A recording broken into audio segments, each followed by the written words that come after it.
آخرین تحولات تاجیکستان و جهان را در برنامه اخباری آزادی خلاصه میکنیم. امروز 14 ینور است. درود بیننده عزیز، من مومین احمدی با شما هستم. سرخط خبرها.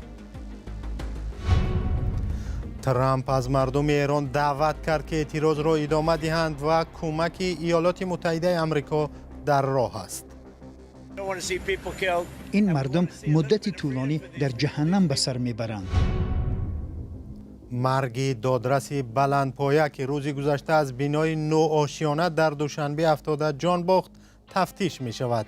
جسد او را برای خاکسپاری به بدخشان بردند. نگرانی از وضع ناگوار مسجد حضرت بابا کمال خوجندی در ولایت سوخت که هنوز مورد توجه نمازگزاران است. اونیورماق بگویم خبر چه به اونیورماقی ساخت سادیم همین نماز به همیشه بیا. دونالد ترامپ پرزیدنت ایالات متحده آمریکا روز گذشته گفت که کمک به مردم ایران در راه است و آنها باید در برابر حکومت ظالم ایستادگی کنند. معلوم نیست که در چه شکلی آمریکا به اعتراضگران در ایران کمک خواهد کرد. برخی شارحان میگویند احتمال ایالات متحده آمریکا به مرکزهای نظامی ایران که در سرکوب اعتراضهای اخیر دست داشتند حمله کند. خبرگزاری رویترز از قول منابعش گفته است که در پس منظر این خبرها ایالات متحده آمریکا به سربازان و افسرانش مشورت داده است که پایگاهشان را در قطر ترک کنند.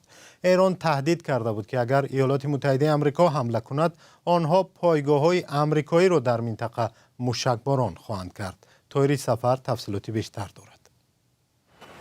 دونالد ترامپ رئیس جمهور آمریکا هشدار داد که اگر مقامات ایران به قتل اعتراضگران شروع کنند ایالات متحده به ضد آنها اقدام‌های خیلی جدی می‌اندیشد. او در این باره هنگام سفرش به شهر دیترویت با شبکه تلویزیونی CBS صحبت کرد ولی جزئیات نداد. وقتی خبرنگار از رئیس جمهور آمریکا درباره واکنش واشنگتن و گزارش‌ها راجع به احتمال به دار کشیدن اعتراضگران پرسید، او گفت که در این باره چیزی نشنیده است ولی افزود اگر آنها به چنین کاری دست زنند ما واکنش بسیار سخت نشان می‌دهیم. وقتی از دونالد ترامپ همچنین پرسیدند که هدف نهاییش در ایران چیست، او گفت هدف نهایی پیروز شدن است. من پیروزی را دوست می‌دارم. ما می‌خواهیم که کشتار آدمان قطع شود. ما می‌خواهیم آزادی این مردم کمی بیشتر شود. این مردم مدتی طولانی در جهنم به سر میبرند.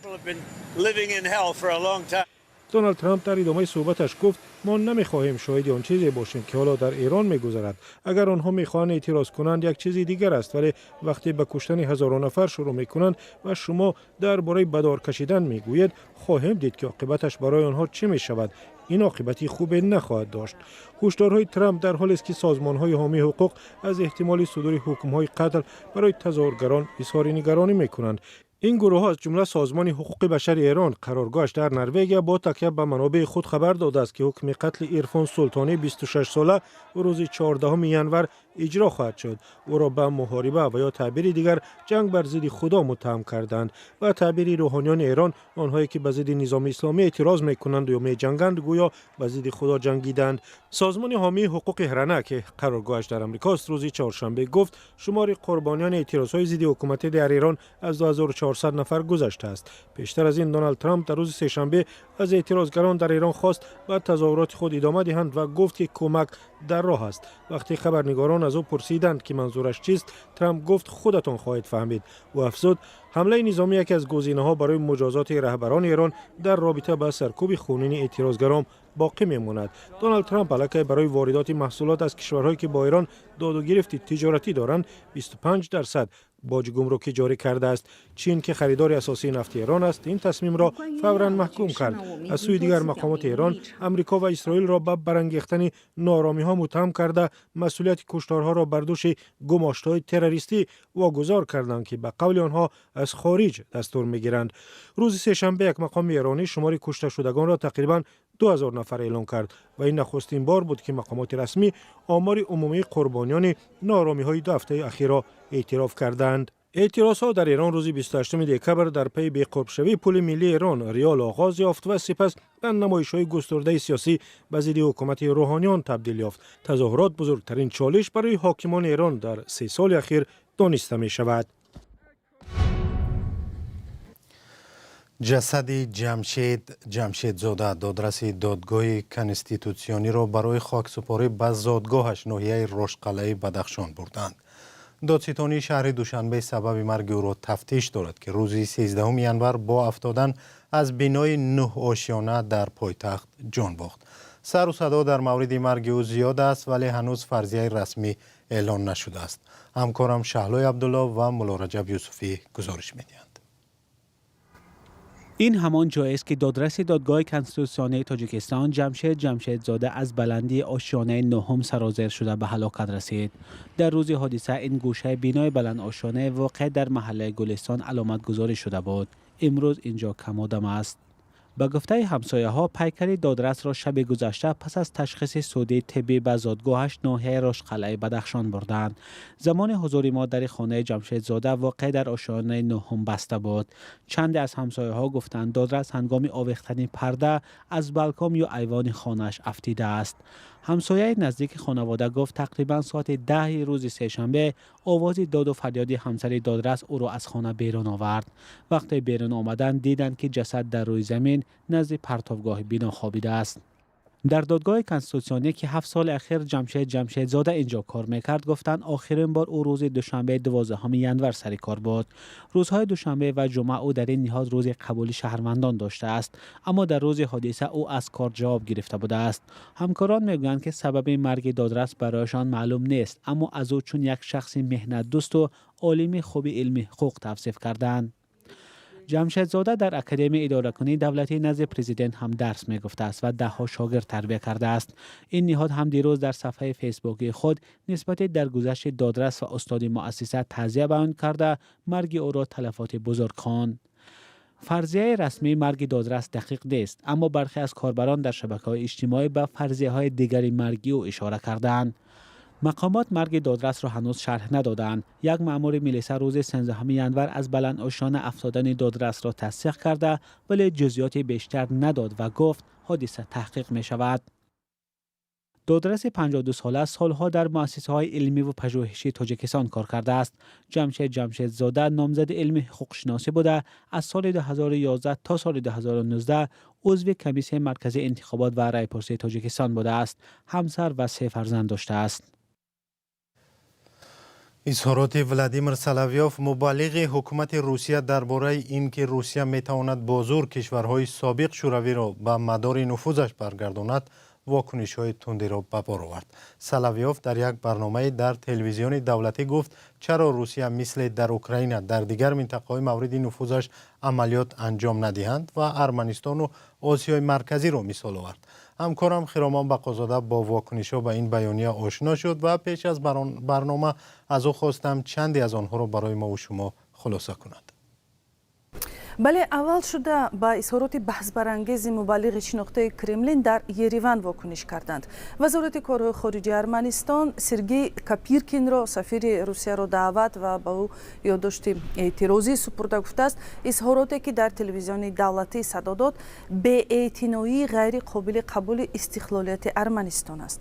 رهبران حزب‌های سیاسی و سیاستمداران هم در ارمنستان گفته‌های سلاویوف را محکوم کردند. شروع عملیات ویژه نظامی چی معنا دارد؟ یعنی شما فکر میکنید در هر کشور میتوانید عملیات نظامی انجام دهید چون که اون را منطقه مورد منفعت های خود میدانید؟ یعنی به فکر شما با دخالت به جریان های سیاسی کشور دیگر میتوان آنجا صلح پایدار برقرار کرد؟ در ارمنستان چی میگذرد؟ به شما استقرار صلح خوش نمی آید یا اینکه از حرکت ارمنستان به سمت دموکراسی خوشتان نمی آید؟ در ازبکستان هم مقامات از این گفته‌های سلاویوف انتقاد کردند. این زمان برخی دعوت دارند که نظر مبلغ کرملین جدی گرفته نشود. بیانیه سلاویوف با سیاستمداران قرقیزستان هم خوش نیامده است. من نمیخواهم باور کنم که این موقع رسمی و یا موضع‌گیری کرملین است. ولادیمیر سلاویوف اظهارات بحث برانگیزی درباره آسیای مرکزی برای مخاطبانش در داخل روسیه می‌دهد. او یک تبلیغگر است. نباید به واهمه داده شویم. در نهایت کار آسیای مرکزی قرقیزستان کشوری مستقل است. عین زمان نباید به تکرار چنین اظهارات راه داد. خرامان آیا در سطح رهبران حکومت‌های آسیای مرکزی کسی واکنش کرد؟